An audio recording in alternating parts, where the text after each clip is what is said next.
Welcome back. You are tuned into Traders Nation. My pleasure to have with us here today book author Richard Elkus. He authored Winner Take All. Richard, welcome to Traders Nation. How are you today? Fine, thanks. Good. Listen, Richard, over the past 30 years, the United States has lost a commanding lead in business after business. Why is that? Principally because there were other nations, mainly in Asia, that were more than happy to do the manufacturing and development for manufacturing of products that we made for far less than we were willing to spend. Right. And consequently, it became very advantageous from a profit and loss standpoint to subcontract it out. Right. All right. And so, does it come down to labor? Is the labor the issue here? No, absolutely not. Unfortunately, it kind of started that way. Right. But if you take a look at Japan, which is now the second largest nation economically still, with a third of the population of the United States, the fact of the matter is that what they wanted was a series of products, markets, technologies that were highly scalable, where very few could produce a lot and make a big nation. And that was what electronics and technology is all about.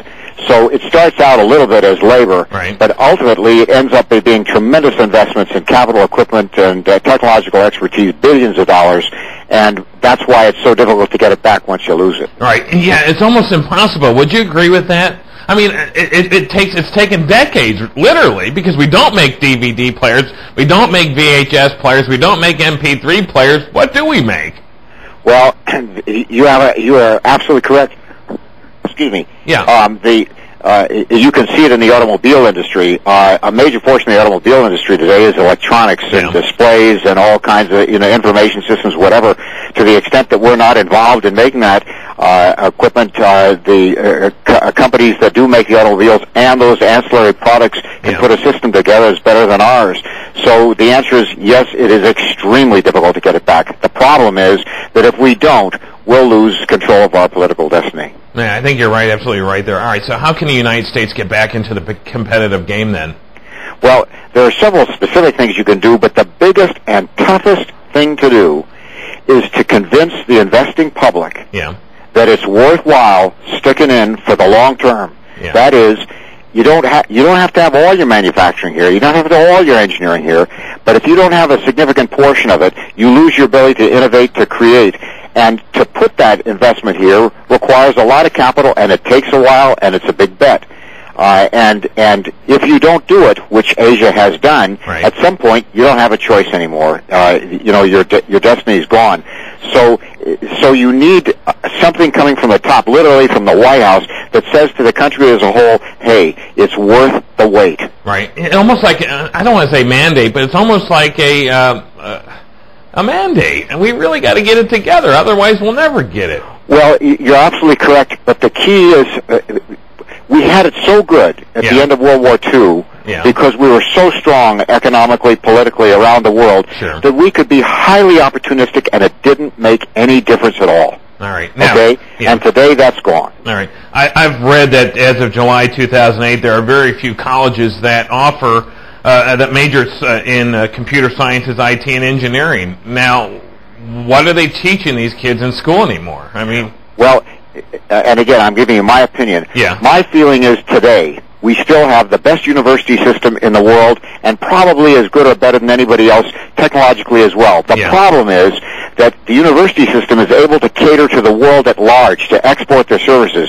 So, for example, if you take a look at your postdoc programs, the majority of students in the high-tech area will be coming from foreign-born, foreign nations. And the problem then is that they go back because now that's where the business in the future is.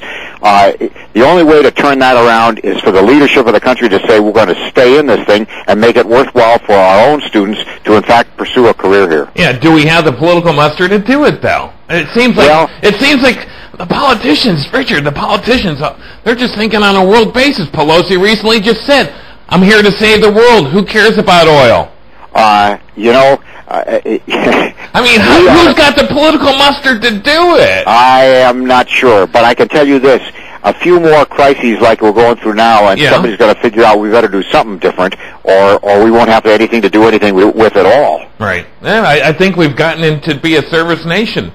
Well, You got to be. I don't mean you, but service nations are easier to export than manufacturing. Yeah. You know, I can take all my legal capabilities, a lot of my medical capabilities, all kinds of research and whatever else that are strictly service oriented, and I can export them to any place. All right. Who's the winners and the losers here? Obviously, the United States not doing so well. We need to capture back some of that what we had since right after World War II. Winners and losers on this deal. Well, first of all, the reason I call it winners take all is the fact that after a while it takes so much money to stay in the game that if you're out of it, the cost to get back in is damn near impossible. Right. Pardon me for the. That's okay. Anyhow, and the result of that is that you just don't do it, as you said, the political will. The winners and losers, we're going to be the losers out of this thing. Asia will be the big winners, and ultimately, I think because the United States is such a great nation, the world as a whole loses. I mean, the budget and the money is what staying power really is, and we just couldn't have the staying power, could we? Well, at some point, we'll run out of gas. Absolutely. All right. We're not there yet. Yeah. In the end, failure's not an option, is it? It is not. Not if you and I and our children want to have any kind of a life. All right. Winner take all. Where can we find it? I think you can find it almost any bookstore, Amazon, obviously, or Borders, or whatever. All right, fantastic. Amazon.com or Borders, really wherever fine books are sold, you can get a copy of Winner Take All. And now, Richard, do you have a website? No, I don't. I have an email. All right. Winner Take All. Get a copy today. Barnes & Noble, Amazon.com. Of course, Richard Elkus is with us here today. Richard, we do appreciate your time. I appreciate your time. You're more than welcome. All right, get a copy today. Very, very important. Winner Take All. I mean, that's the stakes here. You know, we have the capability. We just lost. You know, why ever ship everything out? And like Richard said, folks, it starts with labor, and then before you know, it's materials, cost of materials, and all of a sudden you can get a VHS player for $59.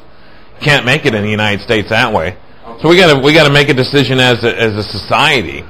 You know, we're going to put Americans back to work, which I think is absolutely critical. We need to do that.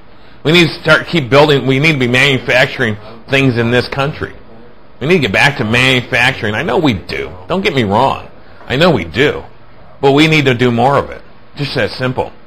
Just that simple. What do you do when you buy, let's say you buy certain products and goods from China, let's say. You end up in war with China. I'm not saying we're going to go to war with China, but just saying, what do you do when they become unfriendly? Any country. Then what you do? You got to tool up. You got to tool up in a lot of different areas. Technology, manufacturing, all these areas. We need to be self-reliant here. That's what's important. Okay? Now, I use China as an example as an extreme, but that's my point. You need to be self-reliant. You can't be at the mercy of other countries.